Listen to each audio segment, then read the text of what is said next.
Princess Lyra stood at the viewport of Outpost Delta 7, staring at the stars with eyes that reflected none of their light. Unlike the shimmering blue scales that adorned every royal Althean, hers were a dull ashen gray, a defect that had marked her as cursed from birth. "Your weekly reports need filing, Princess," said Officer Trell, not bothering to hide the mockery in his voice when he used her title. He dropped a stack of data tablets on the console beside her. "The commander wants them by morning." Lyra nodded without turning. "I'll have them done." When the door hissed shut behind him, she allowed herself a sigh. 5 years on this remote station, and still they treated her like an unwelcome ghost, present but best ignored. The Althean Empire stretched across 12 star systems, but for Lyra, the universe had shrunk to this cramped diplomatic outpost on the edge of their territory. Her father, Emperor Krell, had sent her here when she turned 20, old enough to be out of sight, young enough that most would forget she existed. Better than the alternative, she whispered to herself, running a hand over her gray scales. In the ancient days, royal children born with her condition were left on mountaintops to die. At least exile offered the illusion of purpose. Lyra moved to the console and began sorting through the reports. Though given only menial tasks, she meticulously studied every piece of information that crossed her path. Trade agreements, security protocols, diplomatic exchanges. She understood them better than most of the senior officers. The station's intercom crackled. "All senior personnel report to the command center." Incoming transmission from Imperial Center. Lyra wasn't senior personnel, but curiosity pulled her toward the command center anyway.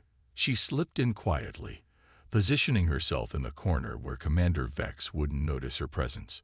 The Emperor's advisor appeared on the main screen. "Outpost Delta 7, prepare for an important diplomatic mission. A human vessel will arrive in 3 days for preliminary trade negotiations." A murmur swept through the room. Humans were newcomers to the galactic community, having achieved faster-than-light travel only 30 years ago. Their rapid technological advancement made many species nervous. "Why send them here?" Commander Vex asked. "This outpost isn't equipped for major negotiations." The advisor's expression tightened. "The humans specifically requested a smaller, more informal setting for first contact with our species. The Emperor has agreed to their terms as a gesture of goodwill." Lyra listened carefully. Something didn't add up.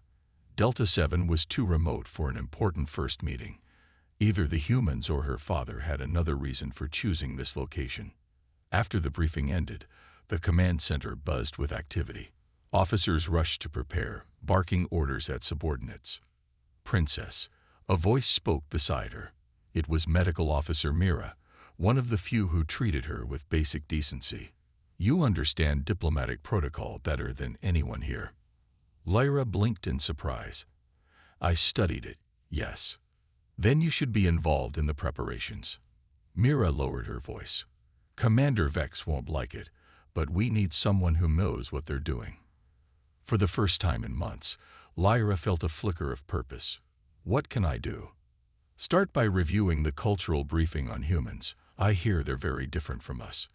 They change color when emotional, have no scales, and their social structures are chaotic at best." Lyra nodded, trying to hide her excitement. "I'll study everything we have on them." As she walked back to her quarters, a strange feeling swelled in her chest. Something she hadn't felt since leaving the Imperial Palace. The human ship docked with a gentle thud that still managed to send a tremor through Outpost Delta 7. Lyra watched from behind a column in the reception hall, her gray scales allowing her to blend into the shadows in a way her royal blue relatives never could. Commander Vex stood at attention with his senior officers, lined up in perfect formation. Their scales gleamed under the bright lights, polished to a high shine for the occasion. "Remember," Vex hissed to his staff, "show strength but remain cordial. Humans respect power but are easily offended." The airlock doors slid open with a hiss. First came 2 security officers in dark uniforms, their eyes scanning the room with professional detachment. Then stepped out the one who was clearly their leader. Commander James Reed was taller than Lyra had expected. While Althians averaged 7 feet in height, this human stood only about 6 feet tall, yet somehow commanded the space around him. His skin was a warm brown tone, without a single scale. Most striking were his eyes, a deep, rich green that reminded Lyra of the royal gardens back home. On behalf of the Althian Empire, I welcome you to Outpost Delta 7, said Commander Vex, performing the traditional greeting with his right hand extended, palm up. James smiled, a quick flash of white teeth that made several Althians flinch. In their culture, showing teeth was a threat display. "Thank you for your hospitality," James replied, mimicking the Althian greeting with surprising accuracy. The United Earth Coalition is honored by this opportunity for friendship. Lyra observed how the human delegation moved. While the Althians remained stiff and formal, the humans seemed more fluid, their bodies constantly making small adjustments. It was fascinating. The reception proceeded with formal introductions and carefully prepared speeches. Lyra noticed James looking around occasionally, as if searching for something, or someone, beyond the official welcoming party. When the formalities ended and refreshments were served, Lyra slipped closer to hear the conversations. Commander Vex was explaining Althian trade protocols, but his explanation contained several errors about the recent revisions. James frowned slightly. "I was under the impression that the Galactic Council modified Section 12 last year to allow for cultural exemptions." Vex floundered. "Well, yes, but the Imperial interpretation.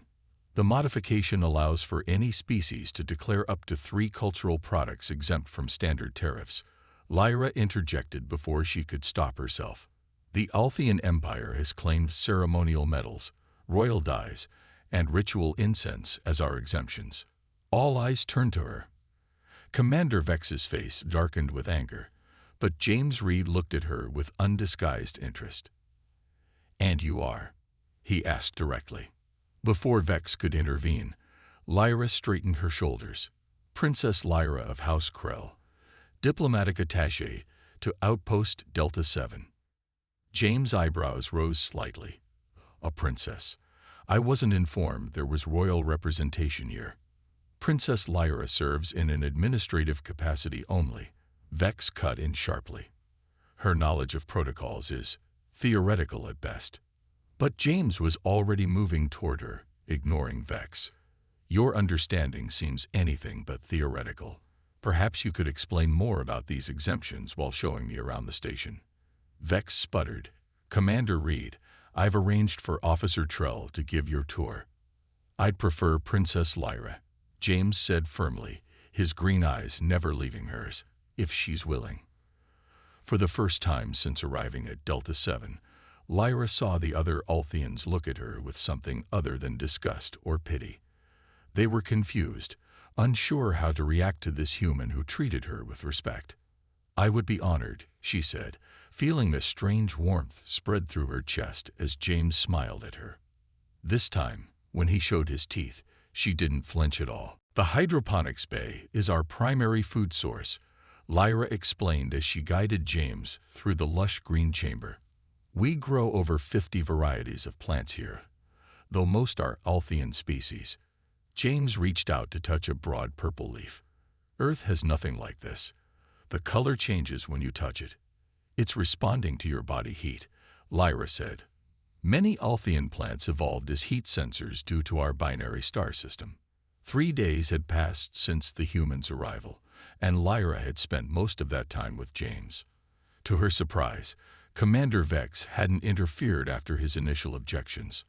Apparently, keeping the human happy outweighed his dislike of her. "You know," James said, leaning against a railing, "I've met 17 different alien species, but your people are the most contradictory." Lyra tilted her head. "How so?" "You build incredible technology, yet cling to ancient traditions. You're part of the Galactic Council but keep mostly to yourselves." He paused, studying her grayscales. "And you exile your royalty to remote outposts for having different coloring." Lyra stiffened. "I'm not exiled. I'm serving a diplomatic function." James raised an eyebrow. Filing reports and being hidden during important meetings. That's not diplomacy. Lyra. The use of her name without her title startled her. No one spoke to her so directly, so honestly. Our society values harmony through order, she said quietly. I represent disorder. James shook his head. Where humans come from, differences drive progress. Our history is full of outsiders who changed everything. As they walked toward the trade negotiation room, James suddenly stopped. There's something I've been wanting to ask you. Your cousin, Prince Dorn, is he always so secretive? Lyra froze. What do you mean? Last night, I couldn't sleep. I saw him meeting with someone in the cargo bay.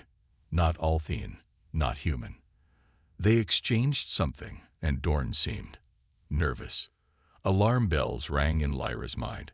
Her cousin Dorn was third in line to the throne and supposedly visiting Delta 7 to observe the negotiations, but he had barely participated in any official meetings. Show me the security recordings, she said urgently. James looked uncomfortable. I tried. That section has been deleted. They exchanged a look of understanding. Something was wrong. That evening, while the station's day cycle dimmed to night, Lyra used her royal access codes to enter the records room. Though exiled, she'd never been officially stripped of her clearance. James met her as planned, bringing a small device. This can recover deleted files. A little trick I learned in coalition intelligence. You're a spy? Lyra asked, suddenly wary. James smiled ruefully. Former intelligence, current diplomat. My government thought my background might be useful for first contact. They worked in silence, James's device scanning the system while Lyra kept watch. The screen suddenly flickered, showing grainy footage of Prince Dorn passing a small container to a hooded figure. Freeze there, Lyra whispered. Enhance that symbol on the container. The image sharpened, revealing a hazard marking for restricted biotechnology, specifically Althene genetic manipulation templates, illegal to export under imperial law. That explains why he's here, Lyra said grimly. Delta 7 has minimal security compared to other outposts. But who's the buyer? James zoomed in on the hooded figure. When its face was briefly visible, Lyra gasped. That's a Krelvan trader. Their people have been trying to replicate Althene biological technology for decades. We need to report this, James said. Lyra nodded, but as she reached for the communication panel, all the lights in the room suddenly went dark.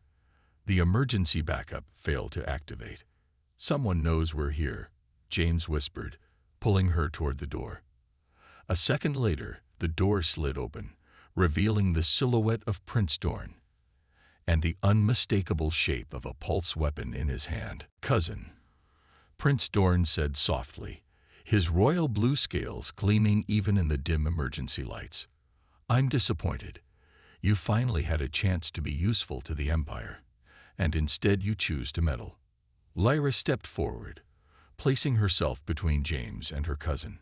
Selling restricted biotechnology to the Krelvans isn't serving the Empire, Dorn. It's treason. Dorn's mouth curved into a cold smile. Such dramatic words from an outcast. Who do you think will believe you? The gray-scaled shame of the royal family. Over me.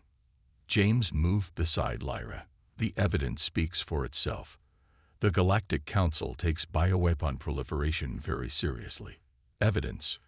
Dorn laughed, gesturing with his weapon. What evidence? The recordings are gone. By morning, so will both of you. Lyra felt a chill run through her body. She had always known her cousin was ambitious, but she hadn't thought him capable of murder.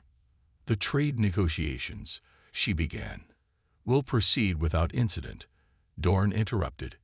A tragic accident in the outer hull section will claim 2 lives. Very sad. Very unavoidable. He motioned with his weapon. Now move, down the maintenance corridor. As they walked ahead of Dorn, James leaned slightly toward Lyra. On my signal, he whispered, so quietly she barely heard. The maintenance corridor was narrow and poorly lit, perfect for an accident that would never be questioned. Dorn directed them toward an airlock used for exterior repairs. "Get in," he ordered. "You won't get away with this," Lyra said. "The human delegation will ask questions." Dorn shrugged. "Questions without answers fade away. The diplomats will finish their business and leave. By the time anyone connects anything to me, the technology will be delivered and I'll be untouchable." As Dorn reached to input the airlock code, James suddenly shouted, "Now!" He dropped to the floor as Lyra instinctively ducked. A small device James had palmed earlier flashed brilliantly, temporarily blinding Dorn. James launched himself forward, tackling the prince while Lyra grabbed for the weapon. The pulse gun discharged, hitting a control panel. Alarms blared as the corridor filled with steam from a ruptured conduit. "Run!" James yelled, pulling Lyra away as Dorn struggled to regain his footing. They sprinted through the billowing steam, making random turns through the maintenance section. Behind them, they heard Dorn shouting into his communicator, ordering security to find them. "We need to get off the station," James panted as they paused to catch their breath. "Dorn controls security here." "The shuttle bay," Lyra decided. "Level 3, Section C. There's a maintenance craft that's kept ready for emergency repairs." They moved cautiously through the station, using service tunnels to avoid the main corridors where security would be searching. Twice they had to hide as guards ran past. When they reached the shuttle bay, Lyra used her royal access code one last time. To her relief, the door slid open. "Can you fly this?" James asked as they hurried toward the small maintenance craft. "Basic navigation only," Lyra admitted. "I was never trained for piloting." "I can handle it," James said, already activating the shuttle systems. "Where can we go?" Lyra thought quickly. "Talsoria. It's a trading outpost 2 light jumps from here. No official Althian presence, but they have a Galactic Council representative who might help us." The shuttle bay doors began to open, then suddenly stopped halfway. "They're overriding the controls," Lyra warned. James hit the thrusters, sending the small craft scraping through the partially opened bay doors. Metal screeched against metal as the shuttle barely squeezed through the gap. Through the viewport, Lyra saw Dorn arrive with 6 guards, all firing at their escaping shuttle. Several shots hit, causing warning lights to flash across the control panel. "Hold on," James said grimly, pushing the shuttle to full speed. "We took damage to the stabilizers and the communication array." As the outpost shrank behind them, Lyra watched the stars stretch into lines as they entered jump space. They had escaped, for now. "He'll send ships after us," she said quietly. James nodded, his expression determined. "Then we better make sure we have proof when they find us." In the darkness of space, their damaged shuttle carried them away from the only home Lyra had known for 5 years, toward an uncertain future and powerful enemies who would stop at nothing to silence them. The shuttle's warning lights blinked persistently as they drifted in orbit around an uninhabited moon. After their hasty escape from Outpost Delta 7, the damage had proven worse than initially feared.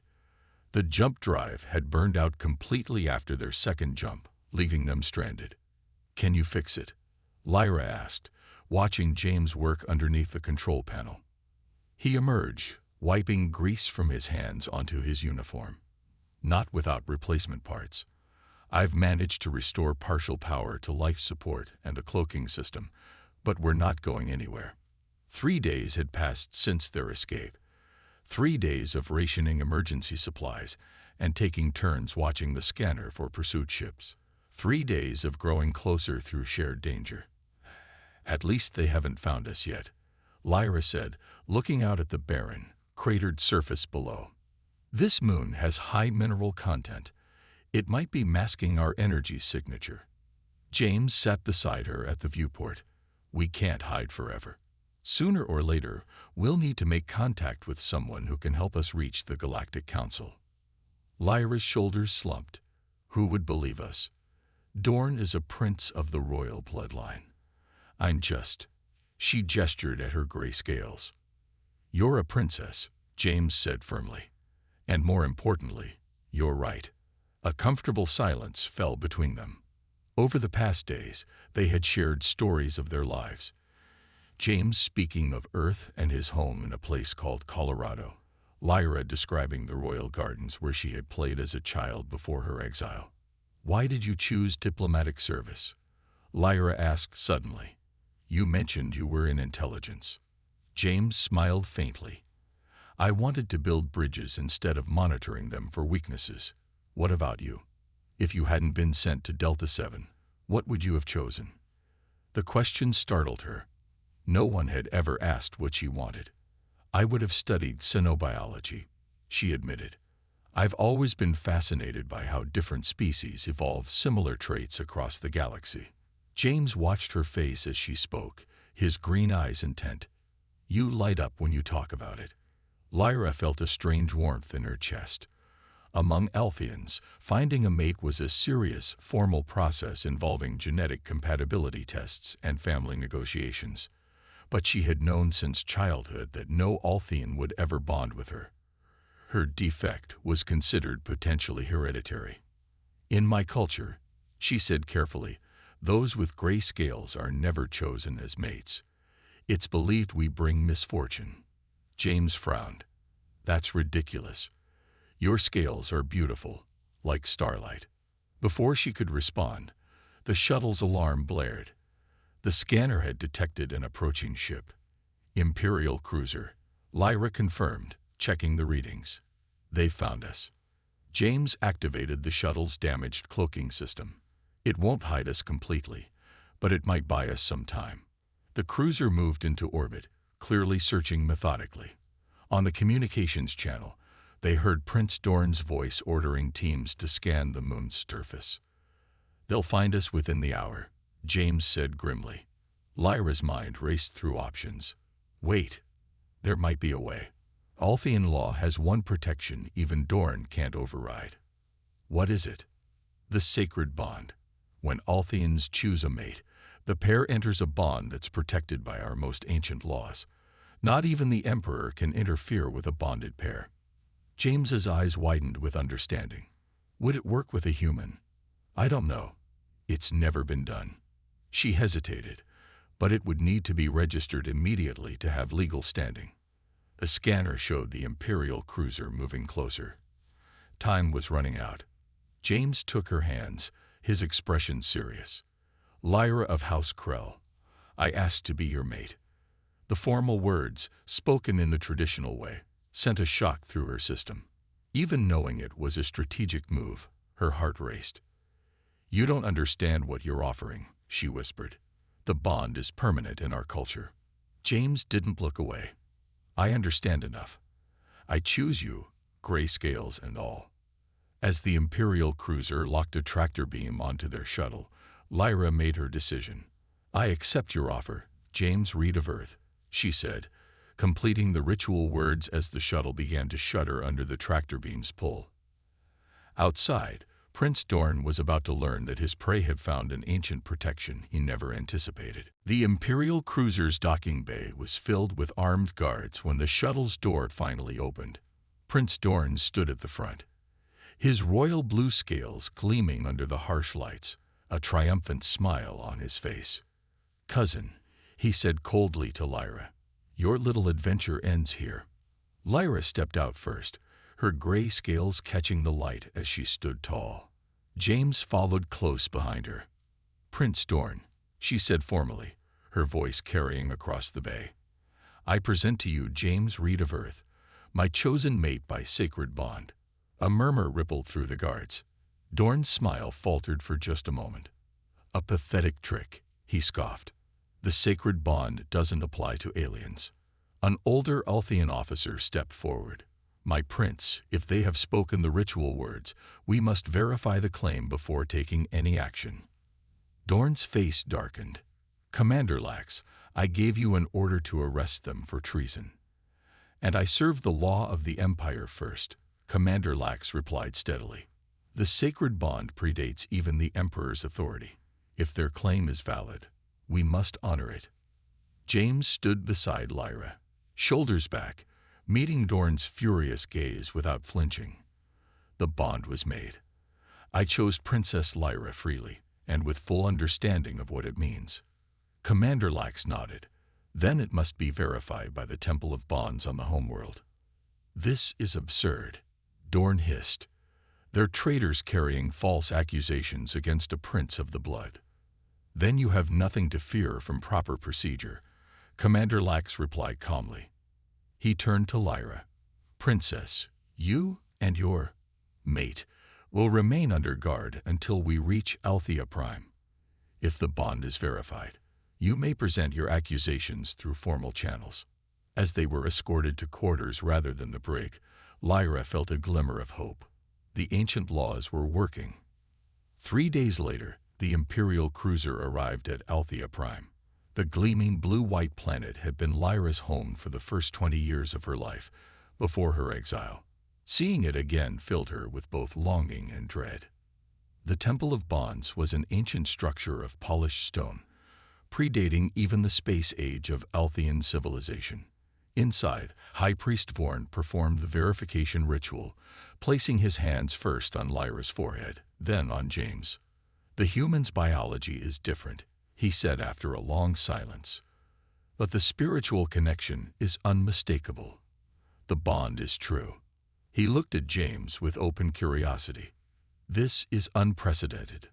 Prince Dorn, who had been forced to attend the verification, could barely contain his rage.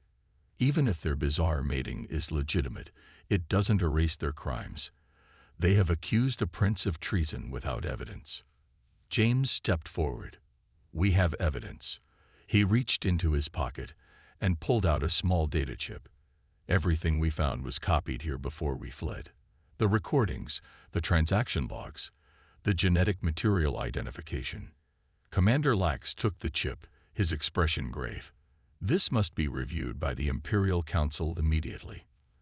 The council chamber was filled to capacity when they arrived. Emperor Krell himself sat on the central throne, his scales the most brilliant blue in the room. When he saw Lyra, something flickered briefly across his face. Surprise, perhaps even regret. Father, Lyra said, bowing formally. Daughter, the Emperor acknowledged stiffly. I did not expect to see you again in this chamber.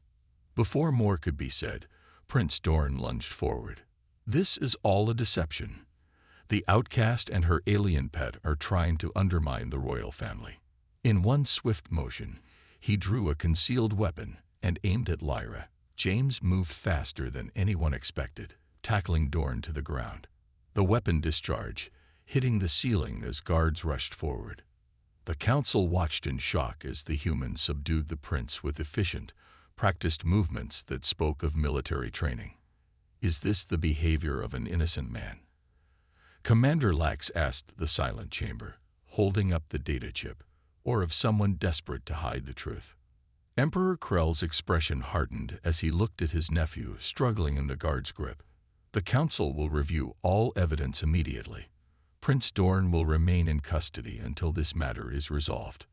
For the first time in years, the Emperor's eyes met Lyra's directly, and my daughter and her mate will be granted full protection until the truth is known. The Imperial throne room fell silent as Emperor Krell rose from his seat. 5 days had passed since Prince Dorn's attempted attack. 5 days of testimonies, evidence reviews, and heated council debates. Now, judgment would be delivered. Prince Dorn of House Krell, the Emperor's voice echoed through the vast chamber. You have been found guilty of treason against the Empire. You sold forbidden biotechnology to our enemies and attempted to murder witnesses to your crime. Dorn stood in restraints, his once proud posture now defeated. The evidence from James and Lyra's data chip had been irrefutable. You are stripped of all titles and claims to the royal bloodline. Emperor Krell continued. You will spend the remainder of your life in exile on the prison moon of Kalos. Guards led the former prince away. As he passed Lyra, he hissed, This changes nothing. You'll always be the gray-scaled outcast. The Emperor raised his hand for silence. The council has one more matter to address. His eyes turned to Lyra and James, who stood side by side at the chamber center. The unusual bond between my daughter and the human diplomat. Whispers rippled through the assembled nobles. Such a union was unprecedented. Princess Lyra, Emperor Krull said, using her title formally for the first time in years, your actions have protected the Empire from a grave threat. The Council has voted to reinstate your royal standing and privileges. Lyra bowed, her gray scales gleaming under the throne room lights. I thank the Council for its wisdom, Father. The Emperor descended from his throne and approached her. For a moment, he simply studied her face, as if seeing her clearly for the first time in years. The Royal Science Academy has made a discovery, he said, his voice lower now. Your gray scales are not a defect as we believed. They are a genetic marker from the First Dynasty, not seen for 10,000 years. Gasps spread through the chamber. The First Dynasty was considered the purest royal bloodline, founder of the Althian Empire. The ancient texts speak of gray-scaled rulers who brought prosperity. The Emperor continued. We misinterpreted our own history, seeing shame where we should have seen strength. James stepped forward. On Earth, we have a saying. The stone the builders rejected has become the cornerstone. Emperor Krell regarded the human with newfound respect. Perhaps our peoples have more in common than we realized. He turned back to the assembled court. In recognition of Princess Lyra's service and the new alliance with humanity, I appoint her as ambassador to Earth, with her bonded mate as her official consort. The announcement sent a wave of excitement through the chamber. Some nobles looked shocked, others intrigued by the possibilities. Later, as Lyra and James stood on the palace balcony overlooking the capital city, she finally allowed herself to believe that everything had changed. Ambassador to Earth, she said softly. I never thought I would leave that outpost, let alone represent the Empire on your world. James took her hand, his warm skin against her cool scales. Earth will love you. Differences are celebrated there, not hidden away. And you? She asked, suddenly vulnerable. Our bond was made in desperation. Now that the danger has passed, do you regret it? James smiled, touching her cheek gently.